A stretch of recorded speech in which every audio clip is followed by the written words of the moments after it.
The border between the United States and Mexico is in the news every day, in ongoing debates about immigration and spending on security initiatives. But what is it like to visit destinations along the border? To find out, writers for travel spent time in 5 pairings of places: Brownsville, Texas, and Matamoros, Mexico; El Paso and Ciudad Juárez, Nogales, Arizona, and Nogales across the border in Mexico; San Diego and Tijuana, Big Bend National Park and Baquilas, Mexico. You've arrived, announced our obliviously cheerful GPS navigator, as my buddy and I stared, white-knuckled and slightly teary-eyed, at a padlocked gate barely illuminated by the headlights of our rented SUV.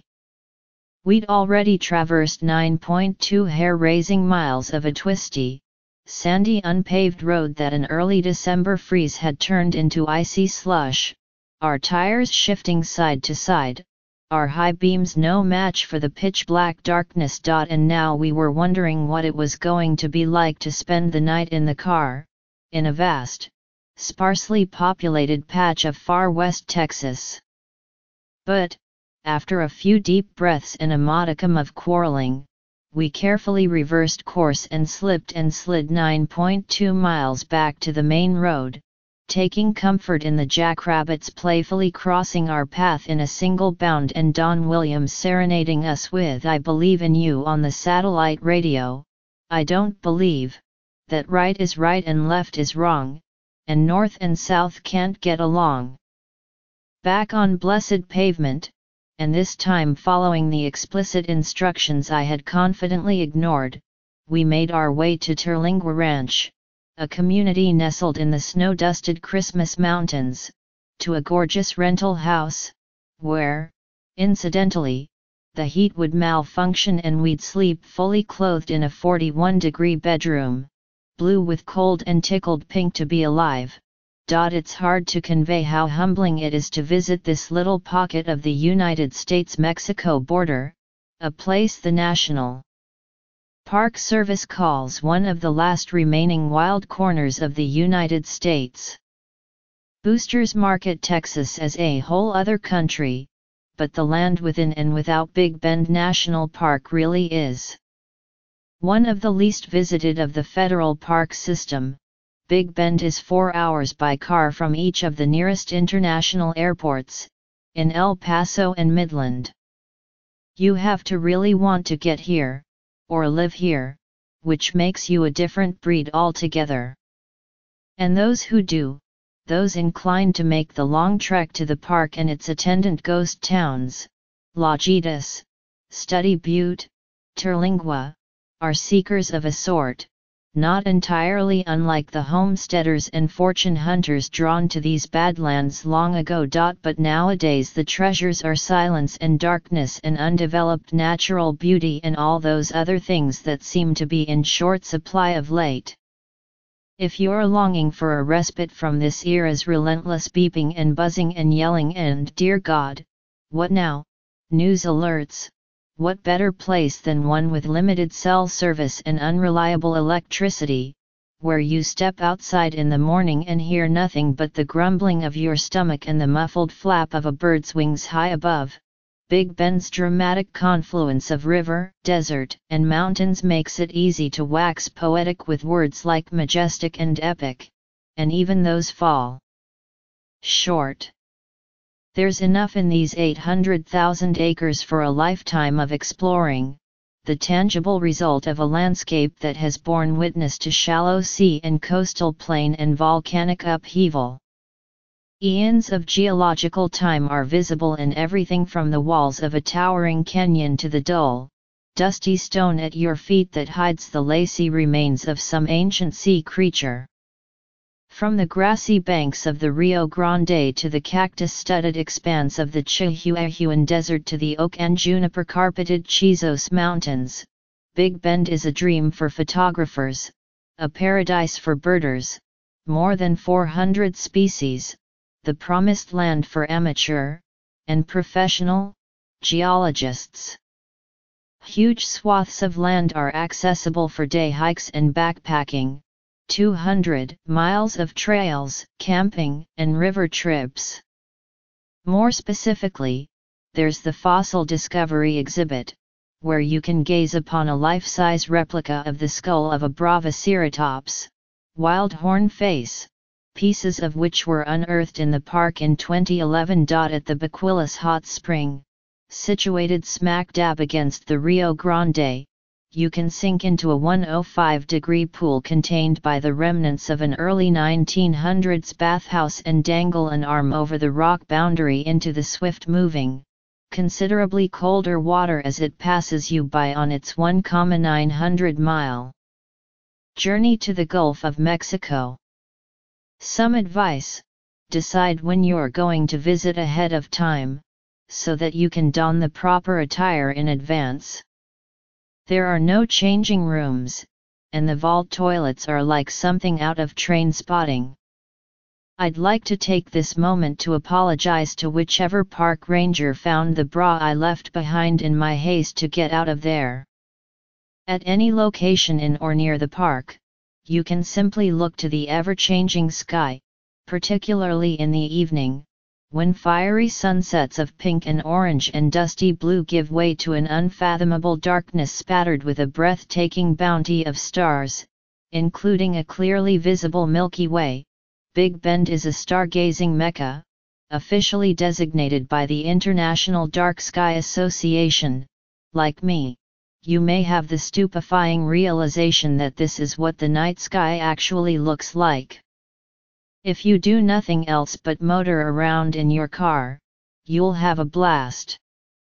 On our various drives, my friend and I spotted a little family of javelina lumbering across the blacktop, a coyote leaping effortlessly over a fence, numerous roadrunners dashing headlong across the pavement, and a golden eagle resting in some creosote along the side of the road, as if patiently waiting to cross. Finally, where else can you, at least for now, cross the border into Mexico in a rowboat? The Rio Grande, or the Rio Bravo del Norte, from a southerly perspective, is all that separates Texas and Mexico within the boundaries of the park, winding its way for 118 miles between forbidding canyon walls, making the abrupt southeast to northeast shift that gives Big Bend its name, and changing in color: chocolate milk in one light, celadone in another, and flow, sometimes grande, often pequeño. There's hardly a more delightful way to pass over a border. On our first of 2 trips, we had barely rounded the bend of the descending trail from the Bequillas crossing port of entry before a young man in a Houston Strong t-shirt was rowing his way across the river to get us in a waterlogged metal boat, the seats covered in what looked like bath mats. It's $10 round trip for this makeshift ferry, which hauls its tiny load of camera-wielding tourists back and forth all day during official crossing hours.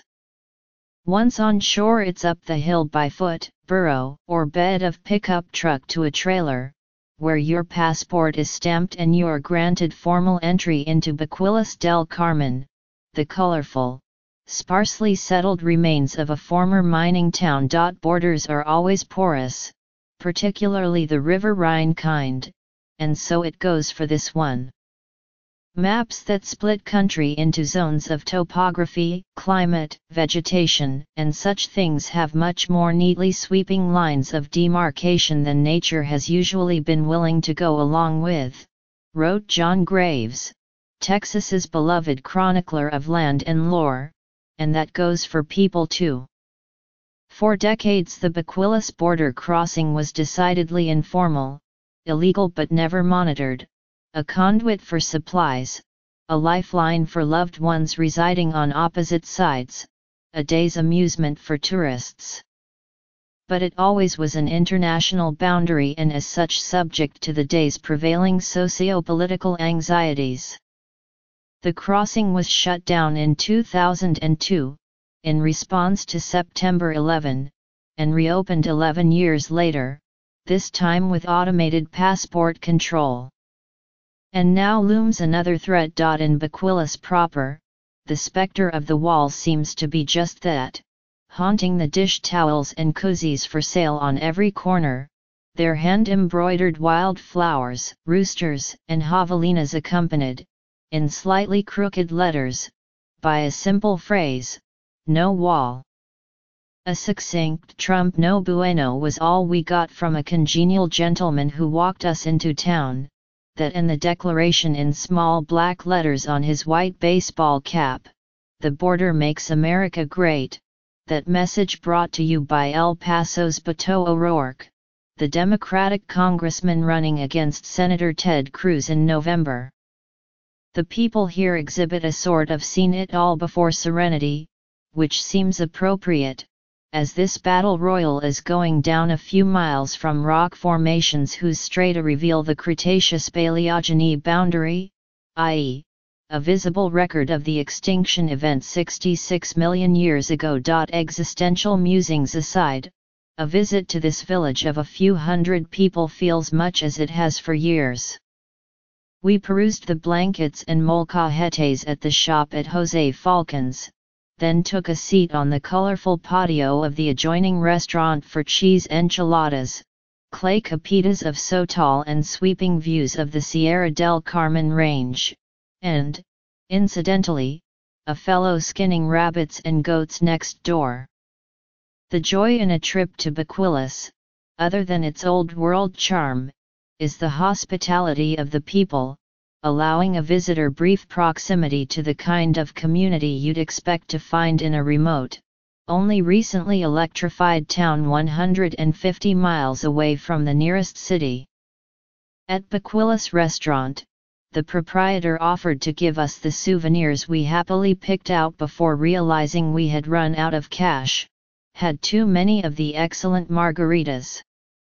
We promised we'd return the next day, which we did, to find our items waiting for us in a neat pile on the counter. "Here's a song about building bridges instead of walls," said singer-songwriter Trevor Reichman, the featured talent the night we visited the Starlight Theatre, Terlingua's main watering hole and music venue.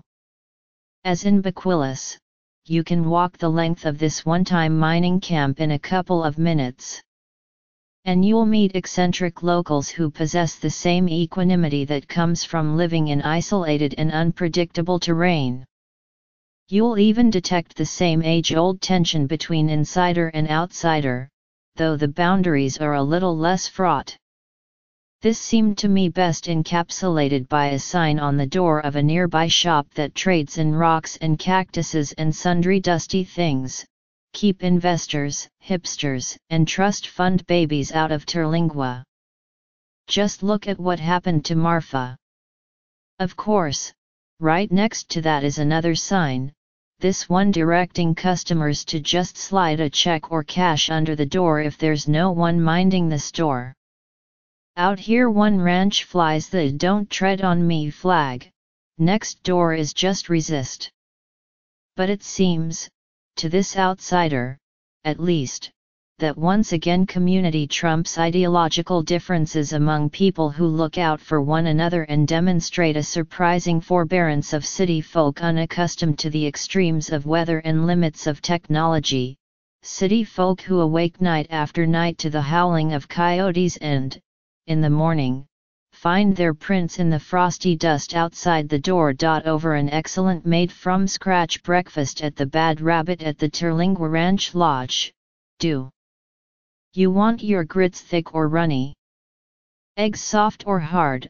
Our server warned us away from an unimproved road to a nearby city, because of course we hadn't learned our lesson from the start of our trip. "You'll have an adventure whether you plan it or not," she said, after we regaled her with our back road brush with death, from embarrassment, likely. She's right. Heed warnings regarding rapidly changing weather and full tanks of fuel. Follow directions, literal and otherwise, regarding flashlights and high-clearance vehicles, snakes, and scorpions. Avoid the entire area altogether during the more temperate weeks of spring break and Thanksgiving, or, as our white-hatted friend in Baquilas put it, the fiesta of the turkey. Do all that and you'll have a wonderful experience, against a backdrop of almost inconceivable magnificence, along a stretch of border where, for now, you can climb to the top of a bluff pockmarked with perfectly round mortar holes left by ancient civilizations, look down on the gently moving river, and wave to people on the other side, a stone's throw away in a world apart.